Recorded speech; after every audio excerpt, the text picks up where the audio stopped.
Olá pessoal, boa noite. Sejam todos muito bem-vindos a mais uma live da PBDSE. Espero que todos tenham sentido a nossa falta, né? Que nós também sentimos a falta de muita gente, né? Então a gente está retomando por conta de muita demanda que estava acontecendo nesse momento de pandemia. Então a gente ainda está num processo de adaptação, né? Hoje a nossa live será com a Ludmila Oliveira, né? Então ela vai falar sobre a Lei Aldir Blanc como fator de impacto para museus e bibliotecas. Vamos aguardar só a Ludmila entrar para que...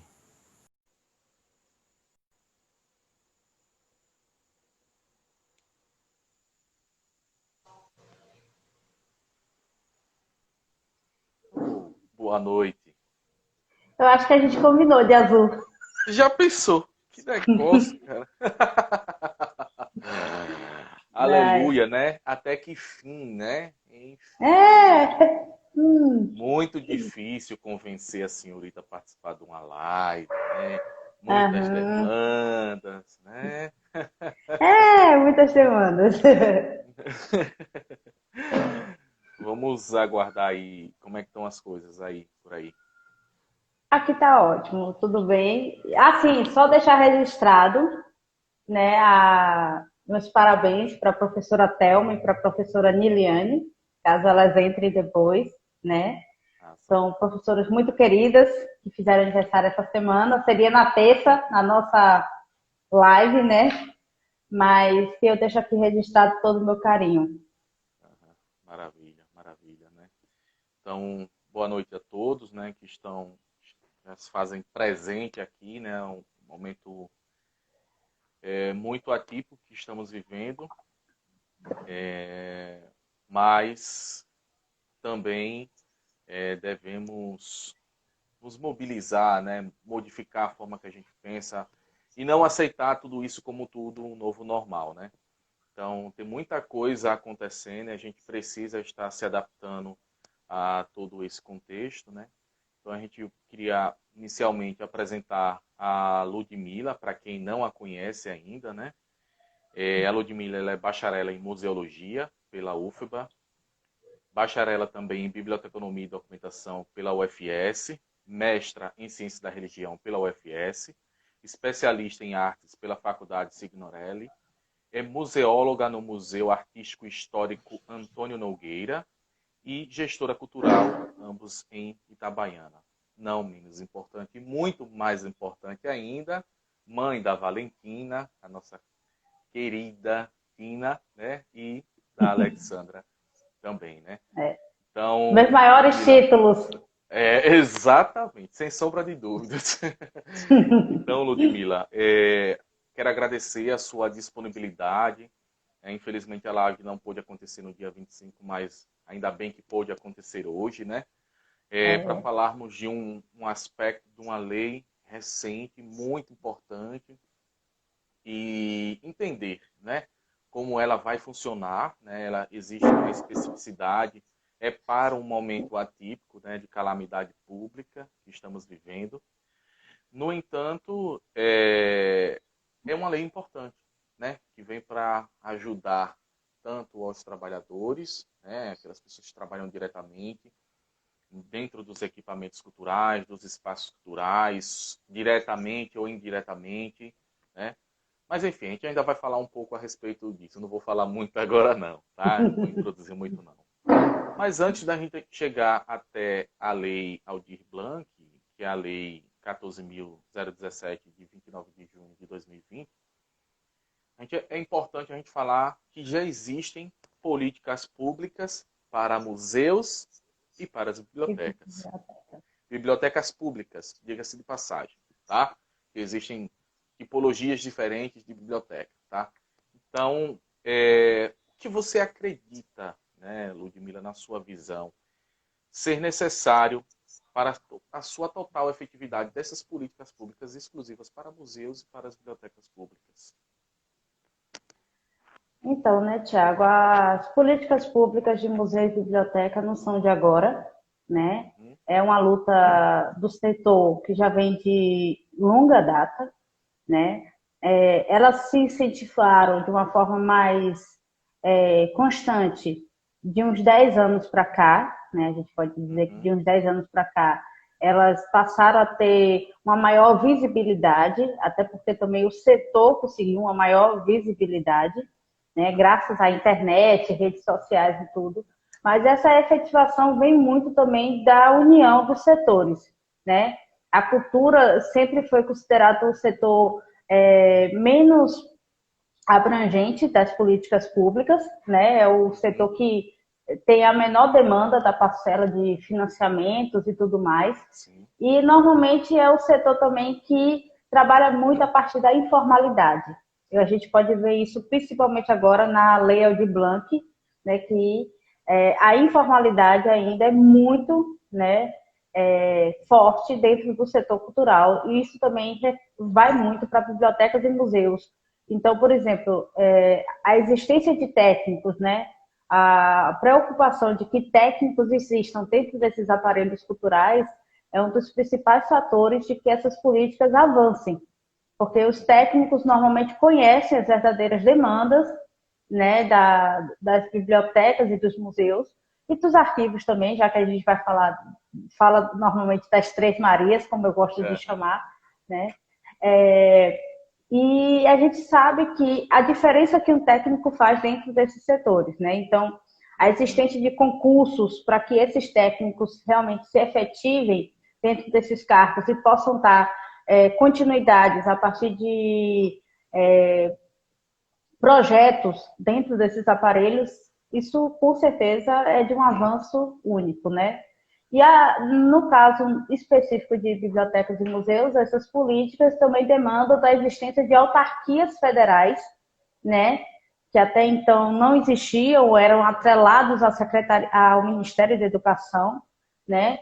E mesmo a gente não tendo mais um ministério específico da cultura, nós temos ainda uma secretaria especial, e essa secretaria tem ainda essas autarquias, né, que são que normalmente delegam ou tentam delegar, né, e regulamentar também algumas ações para todo o âmbito desses aparelhos, né? Então é mais ou menos por aí que a gente vê o andar dessas políticas públicas. E assim, o que é mais engraçado dentro das políticas públicas é que sempre o legislador acredita que não exista uma política pública que vá atender uma necessidade. E aí o que é que ele diz? Eu vou criar, submeter um novo projeto de lei para que atenda aquela necessidade, sendo que já existem uma legislação muito antiga que já está em vigor, mas que não se torna efetiva, né? Então, acabam se criando legislação em cima de legislação, e, na verdade, todas para atender um único fim, né? Se a gente perceber, para quem pôde já ler a respeito da Lei Aldir Blanc, percebe que existem, dentro de outras legislações, muita coisa que já contempla, né?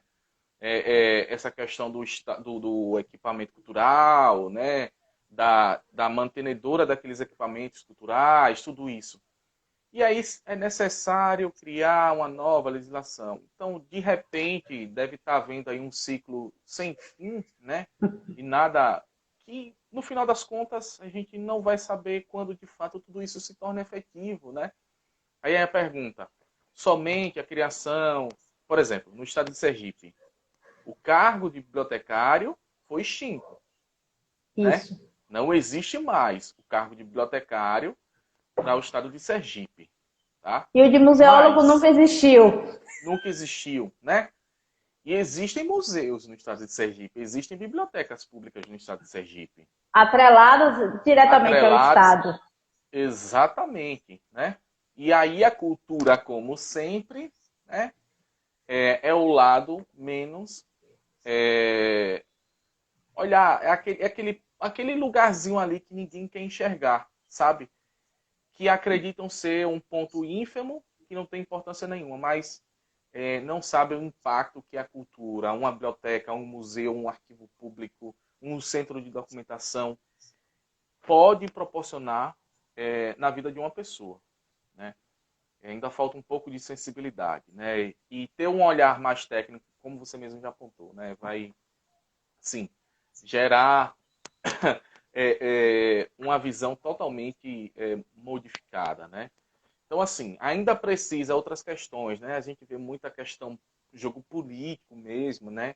Dentro da questão das secretarias de cultura, né? Tudo isso. Então, isso também acaba atrapalhando bastante, né? Até o desenvolvimento, né? Do papel do profissional quando existe dentro desses equipamentos culturais. Você queria acrescentar mais alguma coisa a respeito disso? Não, eu queria só dizer, Tiago, justamente sobre a questão de que a falta de não só de sensibilidade, mas de conhecimento, Uhum. né,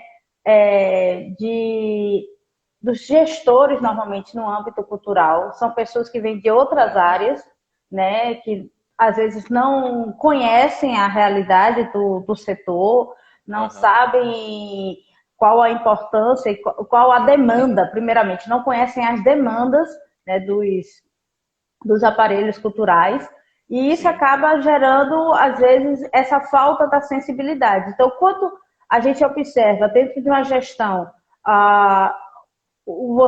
você ter a abertura de falar, você como técnico, né? Você ter a abertura de falar, você ter a abertura de expor as demandas que estão ali sendo conhecidas e que já são nossa vivência diária, cotidiana, a gente consegue ter avanços.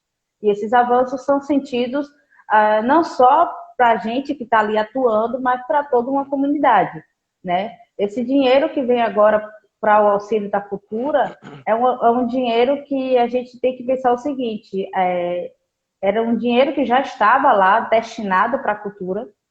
A gente foi o primeiro setor a parar e vai ser o último a voltar, Sim. né? E a gente tem que entender que esse setor, essa demanda e esse dinheiro não foi dado, ele foi justamente requisitado por conta de tudo que a cultura sofreu dentro da pandemia. Então é uma luta, não foi um agradecimento. Não... A gente tem que parar com isso de achar que foi algo dado, Sim. foi um benefício. Não, era algo que já existia dentro da pasta, né, dentro do setor, os orçamentos, né, as leis orçamentárias. Então é tão importante que todos os técnicos também tenham um pouco de conhecimento dessa área de gestão, né, dessa área orçamentária que a gente acaba tendo que gerir também, de um certo modo, Sim. né? Principalmente quem vai para o setor público, os técnicos que vão para o setor público, eles têm que ter esse conhecimento, porque justamente era um dinheiro que já estava lá destinado, só que estava parado. Iria fazer o que esse ano? Iria ficar parado, sendo que está vendo todo mundo numa situação muito angustiante. Então, a luta foi justamente fazer esse dinheiro girar. E o dinheiro girando na cultura, ele gira na economia, ele gira na sociedade e ele faz toda a diferença. Uhum. Né? Não, sem sombra de dúvidas, né? É restituir aquilo que já era dela propriamente dito, né? Da parte da cultura. Pô. Uhum. É aquela coisa, as pessoas acabam, infelizmente, se iludindo, sabe? Ver uma oportunidade como essa e se iludem bastante. Poxa, mas que bom que fizeram isso. Esse montante de dinheiro, como você mesmo falou, o dinheiro já estava ali. Era propriamente da cultura, né? Então, aí, Só não havia um canal de como trazer esse dinheiro para uhum, os municípios. Não tinham sim, esse canal. E esse canal uhum, surgiu com a lei, surgiu com a exigência de aparelhos para que essa lei fosse gerida, como conselhos de cultura, como plano municipal, como a própria Secretaria de Cultura, que normalmente não existe em muitos lugares, ela é ainda atrelada à educação, né? Ela é uma subpasta da educação, né? Então, quando você encontra toda uma organização voltada para a cultura, isso faz toda uma diferença. Uhum. Não, com certeza, né? É engraçado, né, como acontecem essas coisas, né? Eu queria muito entender porque a cultura ainda é vista dessa forma, né? As secretarias, porque a Secretaria de Cultura tem que estar diretamente ligada, né? Ou subordinada, né, à Secretaria de Educação. Por que não ser uma pasta diferente, né? Então, assim, É, a gente precisa rever essas questões e não, assim, se dar por convencido de tudo isso, né? Não aceitar também tudo isso. A gente precisa provocar dentro da gente não uma questão de raiva, não, nada disso, mas de reflexão e entender como tudo isso funciona, que não existe bondade alguma, né, nesse meio todo, né, e que assim só deu a ela o que já era propriamente dela, né? dela, Mas só assim, foi a luta mesmo. foi a luta. Mas ainda bem também que assim tiveram pessoas e movimentos, né, para que isso pudesse acontecer neste momento de calamidade, né? Um momento totalmente atípico. Ninguém esperava nada como isso, né? Então, assim, muita gente foi pega de surpresa de fato e vai ajudar muita gente, né? E muitos equipamentos culturais também. Com Então, agora, certeza. nada mais justo, né, que a gente falar a respeito da Lei Aldir Blanc, né, que é a Lei 14.017, de 29 de junho de 2020, né, que foi denominada Lei Aldir Blanc, né, e ela surge, né, exatamente sobre ações emergenciais destinadas ao setor cultural, né, e justamente nesse momento de calamidade, né. Mas vamos lá. Como de fato essa lei vai gerar um impacto, primeiro, para os museus, e aí depois você fala como vai gerar esse impacto para as bibliotecas. E aí depois a gente adentra em outras questões aqui mais específicas, pontos mais específicos da legislação. Então, aqui em Sergipe, a maioria dos aparelhos culturais, tanto de museus como bibliotecas, eles são atrelados ao poder público. E, sendo assim, eles não podem participar da lei. Por exemplo, o museu a qual eu trabalho, que eu estou vinculada, é um museu municipal, né? A lei é clara em dizer sobre museus e bibliotecas comunitárias. Aqui em Sergipe, que eu tenho conhecimento, né, até esse exato momento de pesquisa, nós temos 3 museus comunitários e que eu conheça uma biblioteca comunitária, né? Esses aparelhos, eles agem de forma normalmente independente, sem muitos recursos, né? Eles não têm, vamos dizer assim, um mínimo de, às vezes, de estrutura para serem, para se conceberem, trabalham mais com ações educativas, né? São aparelhos que normalmente também não possuem técnicos, ou os técnicos que possuem são técnicos voluntários que se juntam à causa, né? Então, a gente tem que entender que esse dinheiro destinado a esses aparelhos culturais, né, eu vou citar aqui o nome dos 3 museus, que é o Museu de Tucapunga, que é de um grande amigo, Vicente, que é um colecionador de peças, né, maravilhoso o museu dele. O Museu do Cangaço, de Alagadiço, né, e o Museu Filhos de Jeová, que, se eu não me engano, fica na cidade de Aracaju.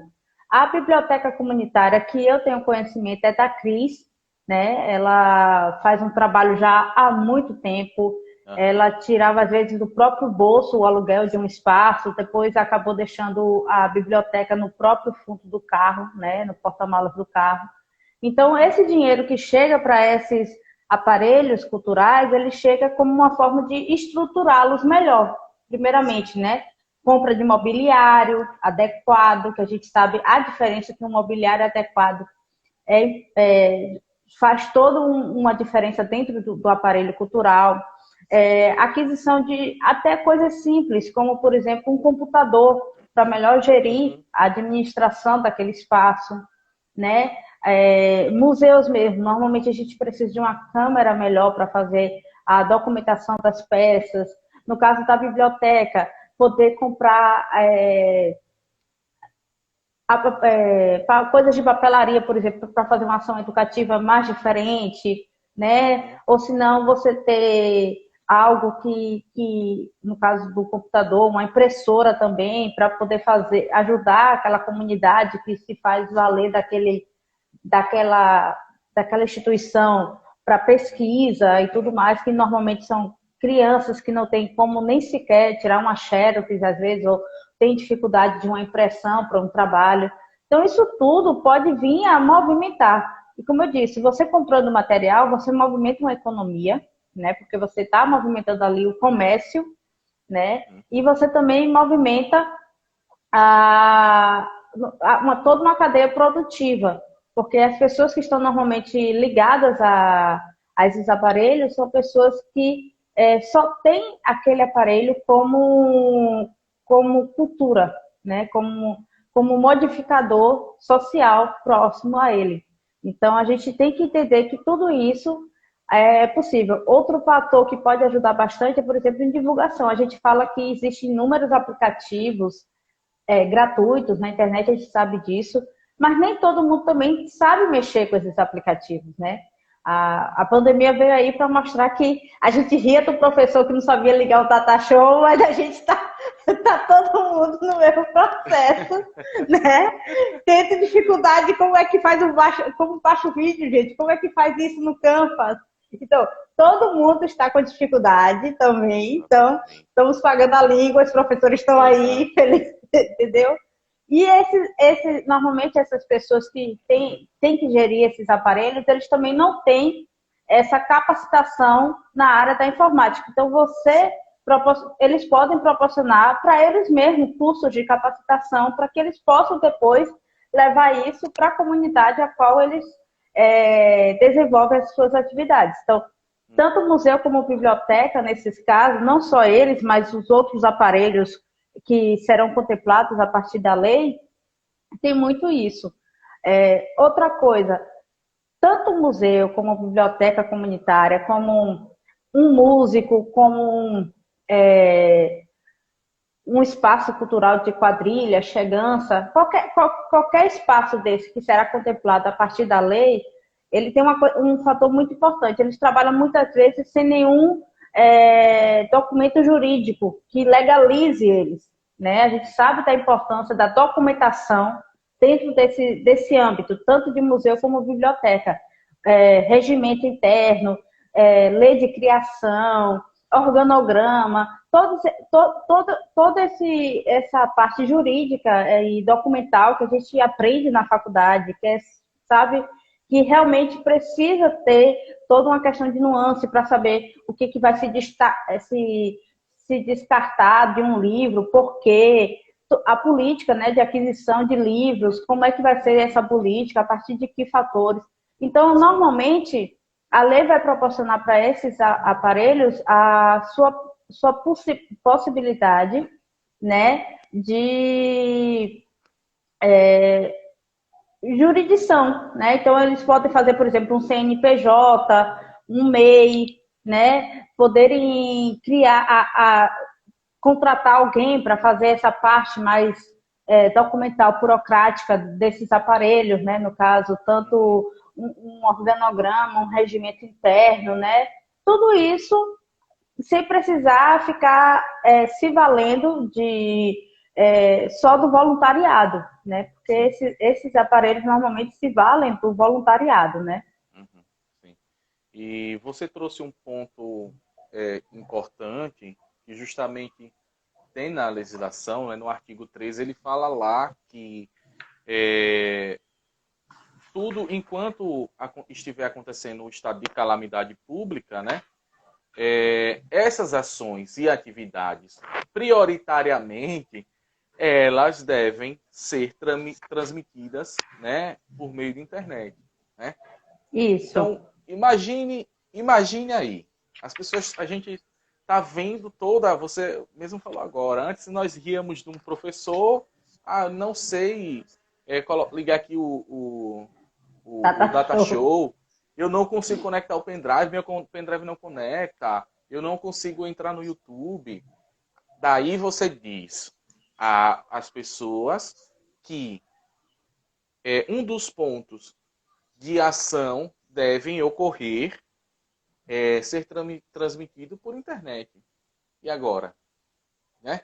O que fazer? Ninguém domina tudo isso da noite para o dia.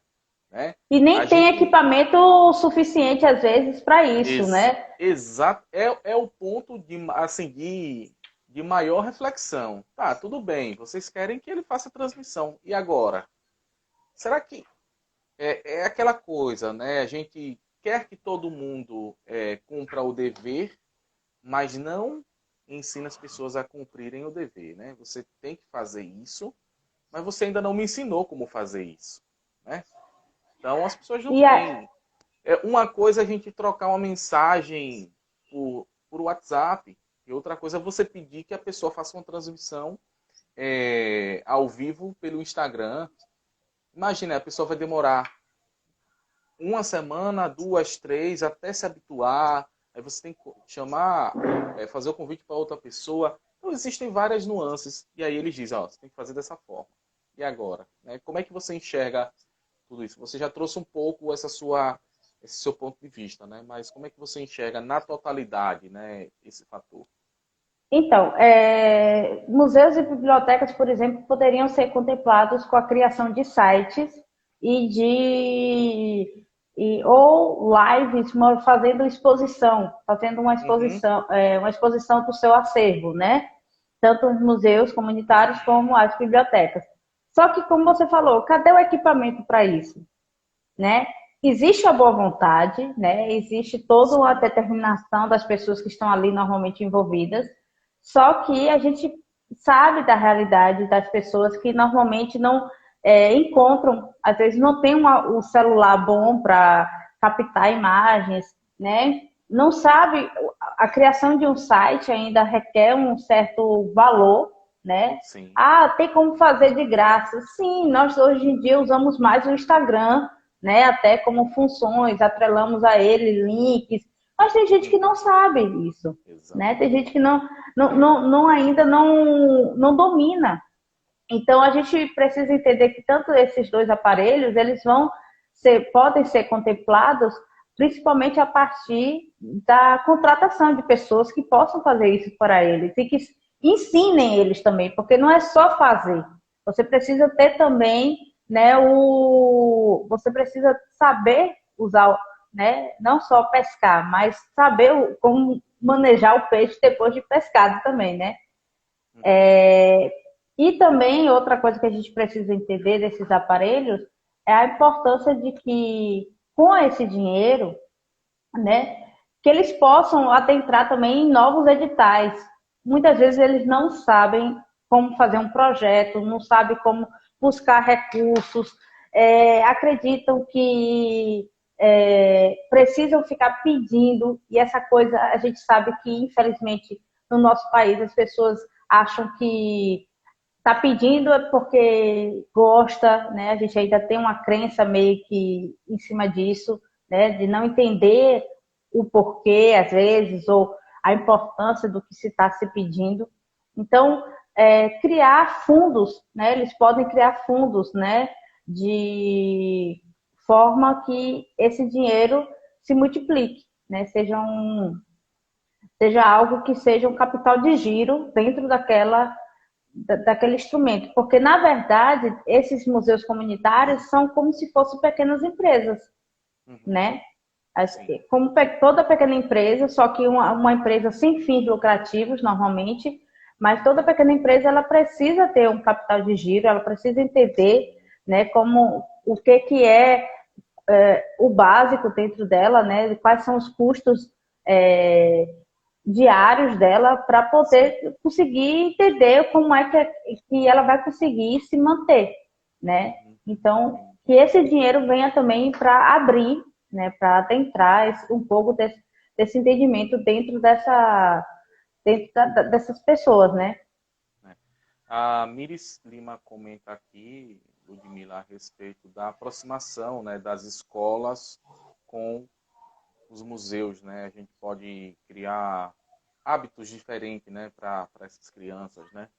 E também, principalmente, né, a gente falando especificamente dentro da Lei Aldir Blanc, com os museus comunitários, né? E as bibliotecas comunitárias também, elas precisam ter uma maior visibilidade, né? Então, muitas vezes, já existe um museu comunitário vizinho à escola e a escola não sabe que ali funciona um museu comunitário, né? Muitas vezes existe uma biblioteca comunitária vizinho a uma escola e a escola não sabe que existe uma biblioteca comunitária, né?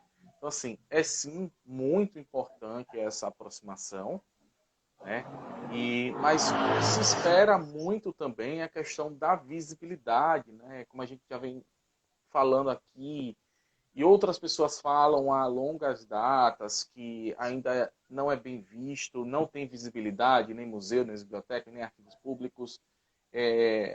Então, assim, ainda é subutilizado. Infelizmente, ainda é subutilizado, tanto os museus quanto as bibliotecas propriamente ditas.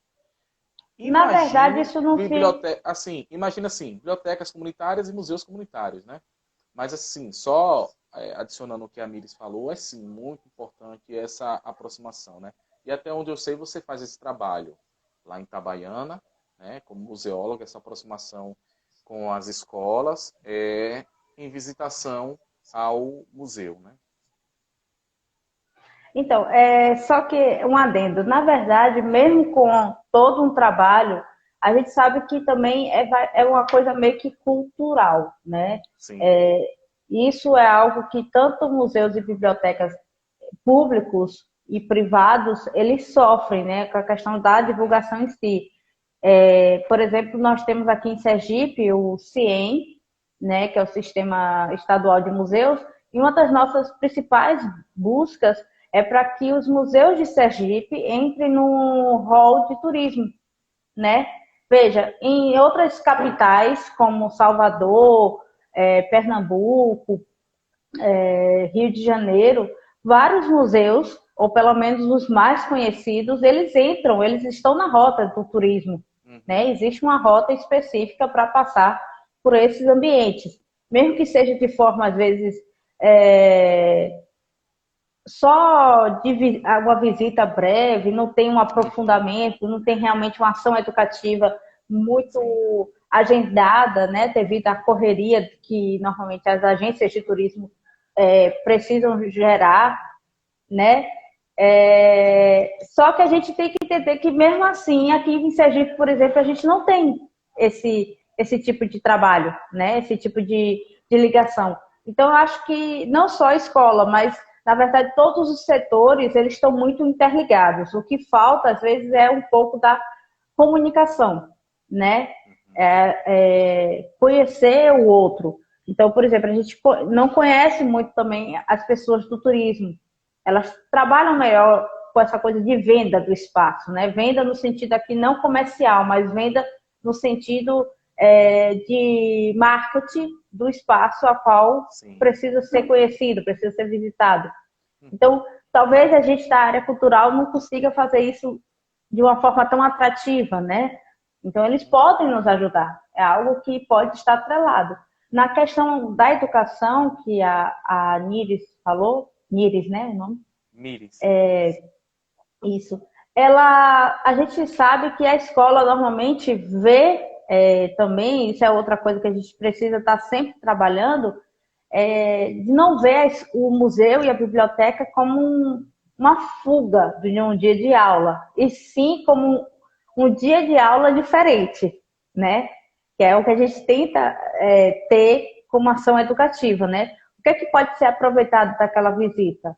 A gente sabe que os recursos são limitados, quase 70%, 90% das escolas brasileiras, e tanto particulares como públicas, a gente sabe das limitações de todos, só que a gente precisa entender que mesmo com essas limitações, é sempre possível se fazer um trabalho antes de ir ao museu, por exemplo, a gente ter um conhecimento com o professor, para que ele, né, conheça o espaço e saiba como aproveitar melhor aquela visita, né? Saiba como trabalhar melhor com seus alunos, que ele conhece melhor os alunos do que o museólogo, do que o agente de recepção ali do museu, o que trabalhar, como trabalhar, né, com aquele aluno, né? O que o aluno espera daquela visita, né? Normalmente é o que a gente mais tenta fazer com as escolas. E que elas não cheguem assim sem um conhecimento prévio, né? Também, quando eu falo conhecimento prévio do professor, né? Sim. Assim como uma matéria nova precisa ser conhecida, um, um aparelho novo do museu pode ser visto como uma matéria nova, né? A ser trabalhada, né? Sim, sim, com Não certeza. apenas uma visita, né? Então. Aham. Não, sem sombra de dúvidas. E assim, Ludmila, a gente percebe que ainda falta muito, né, para estreitar esses laços, principalmente de comunicação e de construção colaborativa para uma atividade fim, né? Veja, a gente tem, de um lado, museus, né, bibliotecas, arquivos públicos, centros de documentação, espaços multiculturais, galeria de artes, enfim. Do outro lado, tem a questão do turismo, né, como você mesma citou. Não é explorado como deveria ser aqui. Por exemplo, em Sergipe, a gente precisa dar o exemplo clássico de Sergipe, né, que não acontece. Isso é fato, né? Nós temos, por Eu acho exemplo, que o único museu que ainda é visitado, os dois únicos museus que são visitados dentro de Sergipe, com esse viés turístico, é o Oceanário, que é um museu vivo, né, como a gente chama, né, um ecomuseu, e o Museu da Gente Sergipana, que vem ganhando suas dimensões por todo o atrativo tecnológico que sim, ele tem, né? Então, a gente tem normalmente esses dois museus. Passando por fora, correndo muito por fora mesmo, temos o Palácio Museu Olímpio Campos, porque fica próximo à Ponte do Imperador e a toda a Praça Fausto Cardoso, né? Ele fica na Praça Fausto uhum, Cardoso, que é um centro histórico de Aracaju, e acaba conseguindo, né, um ou outro companhia de turismo que leve até ele. Então, praticamente são esses três museus que ainda têm uma visibilidade dentro do nosso estado, por coisas bem pontuais, não pelo fato de eles serem museus ou pelo acervo em si que eles guardam, né? Mas às vezes por estarem por um outro ponto que atrai o público. E o que acaba. Ah, foi a menina acabou de falar, o Max. Mas o Max eu Railda. costumo dizer, Railda, eu costumo dizer que o Max é por conta de que ele está na Rota do Sertão, né? Lá em cima, né? E tal, É, com o é, cânion, os cânions, né? Os cânions é um atrativo. Mas aqui em Sergipe, normalmente, na grande Aracaju e região, né? É, até os museus de Laranjeira e de São Cristóvão, que são as cidades históricas próximas à capital, uhum, eles às vezes não têm, né, a visibilidade que poderiam ter, né? Então, então, assim, a gente percebe realmente que existe essa distância, né, entre pontos estratégicos, né, que poderiam dar uma outra notoriedade para esses equipamentos culturais, né? Então, falta muita coisa, né? A gente percebe que falta muita e coisa, deixa eu né? falar uma outra coisa Ah, sobre a lei, a lei se chama Aldir Blanc por um fator muito importante. O Aldir sim. Blanc, para quem não sabe, ele foi um compositor, né? Uhum, Uma das canções mais famosas dele é O Bêbado e o Equilibrista, eternizado na voz da Elis Regina, sim. né? E ele morreu porque ele não tinha plano de saúde para ser transferido para um hospital particular. Ele morreu de Covid, né? Em abril ou foi maio, uma coisa assim, logo no início da pandemia. E ele não tinha, os amigos estavam se juntando para fazer essa transferência dele para um hospital particular para que ele tivesse uma assistência maior. Só que não conseguiram, né? Não chegou a tempo. E a gente percebe que justamente vamos dizer assim, essa falta de estrutura também para a pessoa que está ali tomando conta daquele espaço, isso é geral. Se um cara compositor, né, famoso, entre aspas, como ele, não tinha nem sequer um plano de saúde, você vê essa realidade dentro de todo o setor cultural, né? E não que um plano de saúde fosse salvá-lo também, a gente não está querendo colocar nesse ponto, mas que as pessoas da cultura muitas vezes trabalham com o mínimo, né? Trabalham sem recursos, trabalham tirando realmente leite de pedra, como a gente costuma dizer no popular, né? E trabalham sem realmente nenhuma perspectiva, às vezes, né? Trabalham com o hoje, às vezes sem ter muita perspectiva para um futuro, né? Que é isso que a gente também está tentando lutar para que o setor cultural como um todo, principalmente com esse dinheiro que está vindo, a gente possa ter perspectivas. Até porque, como contrapartida, Tiago, da lei, todos os aparelhos, todos os atores culturais, agentes culturais, todas as pessoas beneficiadas por esse dinheiro terão que fazer contrapartidas. Então, vamos dizer, esse ano talvez a gente não consiga mais fazer nada, né, no setor cultural, até porque só agora, né, já setembro praticamente, é que estamos voltando alguns pontos, mas outros continuarão fechados. Entre eles, muitos museus e bibliotecas continuam ainda fechados, né? Não tem como voltar. Né? São museus e bibliotecas que aglomeram muitas pessoas.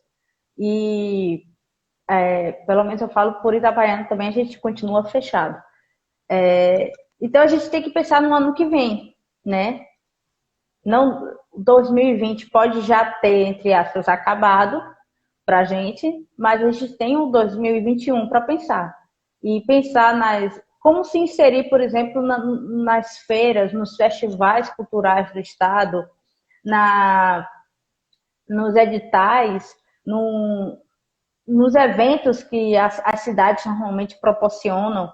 Então, por exemplo, ano que vem é ano de Bienal do Livro aqui em Itabaiana, né? Esses museus comunitários, essa biblioteca comunitária poderia vir, né, ter um stand aqui em Itabaiana, né, para melhor divulgação do seu acervo, melhor divulgação do seu espaço. Mas a gente sabe que eles também às vezes não têm condições de vir, né? Não tem condições de vir, não tem condições de colocar a exposição sobre o seu acervo, porque às vezes não tem nem sequer uma mesa para expor, né? Então a gente precisa também já pensar se esses museus e essa biblioteca for contemplada, fazer com que eles tenham essa oportunidade de se mostrar também para fora do espaço também em que eles estão.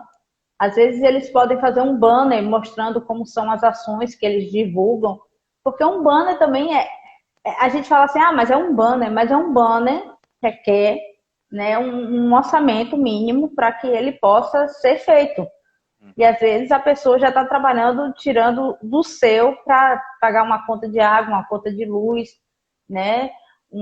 Equipamentos básicos para gerir aquele espaço. Então a gente também tem que pensar nisso, né? Sim, com certeza. E um outro ponto assim que é importante da lei, né? Que é necessário que todos os agentes envolvidos e equipamentos culturais eles utilizem desse recurso que está sendo disponibilizado, que já era, na verdade, da cultura, como você colocou lá no começo, né? Porque senão esse recurso volta, né? Então a gente precisa mobilizar, né, as pessoas para que isso, né, eles de fato façam jus e utilizem aquilo que é deles, é de propriedade deles, ali é deles e acabou, mas eles têm que saber utilizar, saber que aquilo existe, que aquilo, se não for utilizado, volta. Né? Então se perde. Então, Quando vai retornar, né? Então, nós estamos com um prazo dentro da lei Uhum. de 60 dias, Sim. né? A partir do plano, a partir da aprovação do nosso plano de ação, para que o dinheiro seja repassado a partir do que a gente colocou como plano de ação. É Exatamente. importante salientar também que dentro da lei a gente tem uma divisão. Os Sim. estados, no caso o estado de Sergipe, que vai ficar Uhum. responsável por pagar pessoa física, né, que são 3 parcelas de 600, e os municípios, então aí cada aparelho cultural, cada músico, cada instituição cultural e qualquer pessoa ligada à cultura que acabou sendo penalizada por conta da pandemia, parou, né, teve que parar por conta da Sim. pandemia, que ela procure o seu município, faça o cadastro dentro do seu município, né? Se tiver CNPJ, que é uma coisa que normalmente não tem, mas vamos lá, quem tem CNPJ está inserido no inciso 2 da lei, inciso quer dizer as 3 formas que a lei vai promover o pagamento, né? Pessoa física, como eu falei, que está com o Estado, pessoa jurídica, que é o inciso 2, e o inciso 3 ele fica com os editais e premiações. Então, por exemplo, esses espaços podem ser contemplados, por exemplo, com editais de modernização de espaço. Um músico pode ser contemplado com um edital de live, né? É, um, como é que se diz o nome? Uma chegança, um dançarino pode fazer uma exposição, né? Pode fazer uma apresentação também. Uhum. Existe também, no caso do museu, pode ser feita uma exposição virtual, né? Sim. Isso vem acontecendo já muito aqui no Brasil, desde que vários museus e bibliotecas e outros espaços tiveram que fechar. Então, eles, como uma Sim. forma de manter, né, o público ali visualizando o trabalho deles e tudo mais, muitos museus estão tendo que fazer essas exposições virtuais, né, com o pouco do aparelho que tem, às vezes com aparelho próprio, não é nem da instituição, né? Aham. Então, talvez sirva para, como eu falei, né, para aquisição desses materiais. Os editais estão divididos normalmente em 5 formas, né? Modernização, capacitação de recursos, lives. Lives é o edital que vai ser mais concorrido, digo já de Certamente. passar. O que tem de músico querendo esse edital de live e tal, porque realmente é um edital que vai ajudar muito. Muitos músicos que viviam Aham. Com única e certeza. exclusivamente de apresentações em barzinhos, em, em feiras. O São João que não houve, para trios pé de Sim. serra, isso foi uma coisa assim, sabe, de cortar o coração para muitas Sim. pessoas que se esperam São João, né, para se apresentar. As Aham. quadrilhas também que não puderam se apresentar. Então, isso tudo vai gerar uma movimentação muito grande, né? São pessoas que realmente perderam, entre aspas, né? Perderam esse ano, né? Não tiveram como tirar dali, né? Uhum. Todo o sustento, às vezes, do ano todo, né? São pessoas que. É que nem o carnaval do Rio de Janeiro, né? São pessoas que normalmente trabalham. Ali a gente só vê aqueles 4 dias, mas é o ano todo trabalhando em prol daquilo, Sim. né? Então, Exatamente. o nosso São João também aqui não é diferente. É um mês, mas é um mês que normalmente quadrilhas, trios pés de serra estão o ano todo ensaiando, trabalhando em cima desse evento, né? Dessas apresentações, né? Para que possam fazer o melhor possível. Exatamente. Infelizmente, nosso tempo está se encerrando, né? Olha, já! Já sempre passa muito rápido, né? Muito rápido. E assim, Sim. eu espero muito que todos os agentes, né, envolvidos na cultura possam utilizar, né, dessa lei, saibam utilizá-la também, que é muito importante, né?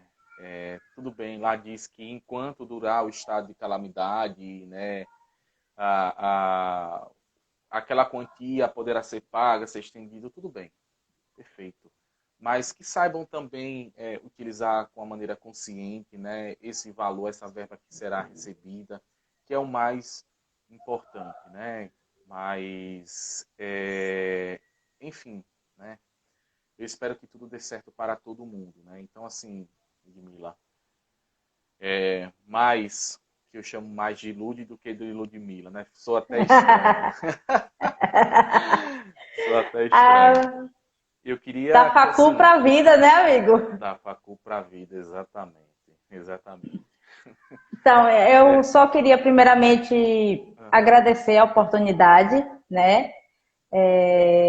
Agradecer também a toda a gestão do atual prefeito, que confiou a mim, né, essa demanda de estar à frente, meio que gerindo, né? Lógico, eu tenho o suporte do meu secretário, eu tenho o suporte de toda a área, né, da prefeitura, planejamento, procuradoria, mas é muito bom, né, saber que foi confiado a mim. É difícil isso sim, acontecer, mas a gente fica feliz e honrada sim. quando recebe isso. Também quero agradecer a todos os amigos que também aqui se fizeram presente. Minha família acabou de entrar, já no final, como sempre. Minha família entra, né? Deixar também aqui um parabéns para o meu irmão que entrou na live, hoje é aniversário dele. Também, de novo, agradecer. A Secretaria de Cultura de Itabaiana se põe à disposição, né, assim como a Uhum, minha pessoa, para que a gente possa sanar todas as dúvidas. Os cadastros feitos pela Prefeitura já estão finalizando, estão na reta sim. final, a gente finaliza em segunda-feira, eu acho, e Uhum, terça a gente já lança nosso plano de ação na plataforma, para justamente tentar vir no primeiro lote. Essa lei está desde junho sendo trabalhada, na verdade, desde maio que ela está sendo trabalhada. uhum, A cultura está agonizando, precisa que esse dinheiro chegue logo, né? São sim. aparelhos culturais que estão parados, são pessoas que estão paradas, produtores de shows, todo mundo precisando muito desse dinheiro, então a gente tem que correr agora, Sim. né? E a gente espera que a Itabaiana seja selecionada logo no primeiro lote, né? Que Uhum, tudo corra certo, para que a gente possa repassar o quanto antes esse dinheiro para os gestores da cidade, né, para os agentes culturais da cidade, e assim a gente possa diminuir um pouco da aflição que a pandemia trouxe, né? sim. E assim agradecer também a você, né, em nome da associação que fez o convite, né? Fico muito feliz. Agradecer as minhas meninas que Valentina está aqui em casa, mas foi tão educadinha que ficou o tempo todo no quarto. Já deve estar dormindo até, coitada, esperando o mamãe chegar. A outra saiu com o cachorro, então assim, agradecer as minhas meninas que sempre me ajudam bastante, né? Valentina, minha guerreira, minha valente menina, né? E a Leti que chegou também agora, né? Então, deixar aqui meu muito obrigada para elas também. Maravilha, maravilha. Lud, muitíssimo obrigado por sua disponibilidade. Não foi fácil, né? Trazê-la até aqui, né? Colocar lá na live. Deu Normalmente quem me muito. conhece sabe que eu sou melhor ao vivo. Eu não gosto muito de É, aparecer nas redes sociais, não, realmente. Sou muito pois mais é, mas é pose. um momento necessário, né? Foi, se fez Para todo. necessário. É, Mas assim, mas agradecer de montão mesmo, e é isso, deixar à disposição. A gente sabe tá que bom. tem mais dúvidas sobre essa lei, e essa lei Sim. realmente não está sendo fácil. Eu queria deixar bem claro que eu Aham. li mais ela na vida do que toda a minha regulamentação de profissão, entendeu? A lei de regulamentação das minhas duas profissões eu não li metade das vezes que eu li essa. Então, Maravilha. assim, já está de osmose ela, quase, mas sempre surge dúvidas. Sim, sim, claro, claro. Então, assim, Ludmilla está à disposição, né, a todos que quiserem ainda tirar dúvida a respeito da Lei Aldir Blanc, né? Não são as pessoas que trabalham diretamente com o fomento à cultura, né? Mas também todos que, por curiosidade, queiram conhecer, né, essa legislação, né? Então, muitíssimo obrigado, Ludmilla, mais uma vez. Estamos encerrando nossa live. Uma pena, né? Só temos uma hora. Então, estamos praticamente em cima da hora, mas muitíssimo obrigado por tudo, né? muitíssimo obrigado a todos que assistiram. Quem ainda não segue a PBDSE no Instagram, por gentileza, passe a seguir, né? E também curtam o nosso canal lá no YouTube. Essa live também estará disponível lá no canal da PBDSE, lá no YouTube. Então, uma boa noite a todos. Fiquem em casa, aqueles que puderem. Fiquem bem, se cuidem. Um abraço. A pandemia não acabou. Tchau, gente. Tchau, tchau. Tchau.